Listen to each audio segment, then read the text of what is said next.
क्या आपने कभी सोचा है कि जिस रिश्ते की शुरुआत में आप किसी के लिए दुनिया से लड़ने को तैयार थे, वही इंसान धीरे धीरे आपको नजरअंदाज करने लगे, आपके मैसेज का जवाब देना भी जरूरी न समझे। यह सिर्फ आपके साथ नहीं होता, बल्कि यह एक मनोवैज्ञानिक खेल है जिसे अक्सर मर्द और औरतें दोनों खेलते हैं। लेकिन आज हम उस सच्चाई की बात करेंगे जिसे जानने के बाद आप किसी भी रिश्ते में खुद को कभी कमजोर महसूस नहीं होने देंगे। जब हम किसी को तोड़ने की बात करते हैं, तो इसका मतलब उन्हें भावनात्मक रूप से चोट पहुंचाना नहीं है। इसका अर्थ है खुद को इतना शांत, स्थिर और नियंत्रित रखना कि सामने वाला आपकी ऊर्जा को समझ ही न पाए। यही स्टोइज्म का असली कमाल है। अक्सर औरतें भावनाओं से खेलती है। वे आपके गुस्से से नहीं, बल्कि आपकी चुप्पी से डरती है। वे आपके जवाब देने से नहीं, बल्कि आपके बेपरवाह हो जाने से टूटती है। जब आप उनकी हर बात पर प्रतिक्रिया करते हैं, तो आप अनजाने में उन्हें अपने ऊपर नियंत्रण दे देते हैं। लेकिन जब आप एक स्टोइक की तरह शांत रहते हुए भी सब कुछ देख रहे होते हैं, तो वहीं से खेल पलटता है। किसी भी रिश्ते की शुरुआत में औरतें चाहती है कि आप उन्हें हर तरह से प्राथमिकता दें, कॉल्स, मैसेज, तारीफें। यह सब उस मनोवैज्ञानिक सत्यापन, साइकोलॉजिकल वैलिडेशन का हिस्सा है जिसे वे महसूस करना चाहती है। लेकिन यही सत्यापन धीरे धीरे उनके लिए लत बन जाता है। जब वे देखती है कि आप उनकी बातों में नहीं उलझते, तो उनके अंदर एक हलचल शुरू होती है। यह क्यों नहीं पिघल रहा? मैं जो चाहूं वह क्यों नहीं करवा पा रही? यही हलचल उन्हें भावनात्मक रूप से परेशान करती है। एक मर्द जो अपने इमोशंस पर काबू रखता है, वह औरत की जिज्ञासा बन जाता है। और जिज्ञासा एक ऐसा मनोवैज्ञानिक ट्रिगर है जिससे औरतें खुद को खींच नहीं पातीं। वे जानना चाहती है कि आप इतने शांत क्यों हैं, आपको फर्क क्यों नहीं पड़ता, आप गुस्सा क्यों नहीं करते। यह सब उनकी रणनीतियों को विफल कर देता है। किसी भी महिला को सबसे ज्यादा झटका तब लगता है जब आप भावनात्मक रूप से अलग, इमोशनली डिटैच हो जाते हैं। आप न तो उनके मैसेज का बेसब्री से इंतजार करते हैं, न ही उनके रूखे व्यवहार पर प्रतिक्रिया करते हैं। जब आप चुप हो जाते हैं, खुद में मगन हो जाते हैं, तो उन्हें लगता है कि कहीं आपने उन्हें पूरी तरह समझ तो नहीं लिया।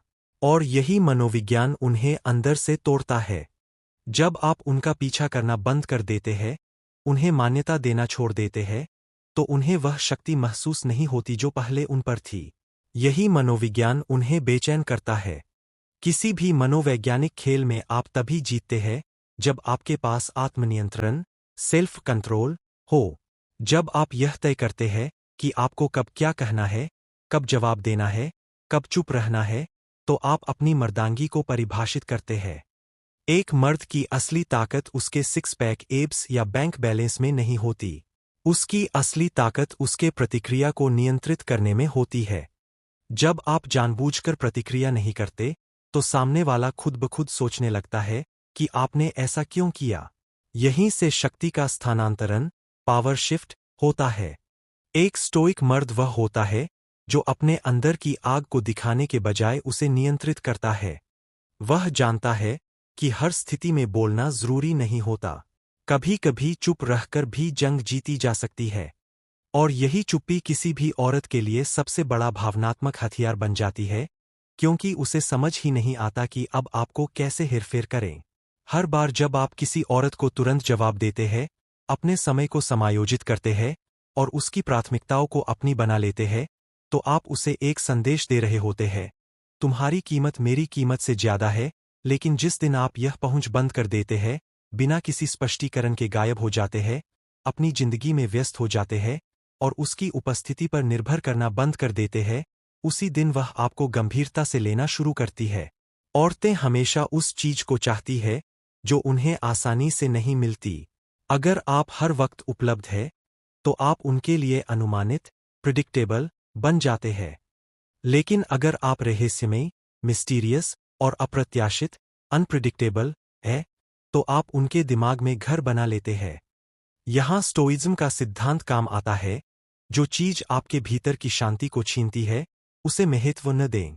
इस पूरी मनोविज्ञान का निचोड़ यही है, किसी औरत को तोड़ने का सबसे शक्तिशाली तरीका है उसे वह ध्यान न देना जिसकी उसे उम्मीद थी।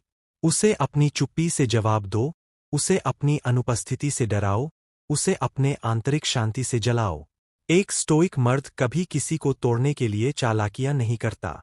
वह सिर्फ अपनी शक्ति को नियंत्रण में रखता है, और जब आप खुद को नियंत्रित करते हैं, तो आप सामने वाले के लिए एक आईना बन जाते हैं। उस आईने में वह अपनी असली भावनाओं को देखती है, अपराधबोध, गिल्ट, पछतावा, रिग्रेट, भ्रम, कन्फ्यूजन, भय, फियर। तो याद रखिए, चुप रहो, अपने इमोशंस को नियंत्रित करो, और अपनी उपस्थिति को इतना कीमती बना दो कि कोई भी उसे हल्के में न ले पाए। अगर आप भी एक ऐसे इंसान बनना चाहते हैं जिसे कोई भी हेरफेर न कर सके, तो आज ही अपने भीतर के स्टोइक को जगाइए। यह वीडियो आपको कैसा लगा? क्या इसने आपको सोचने पर मजबूर किया?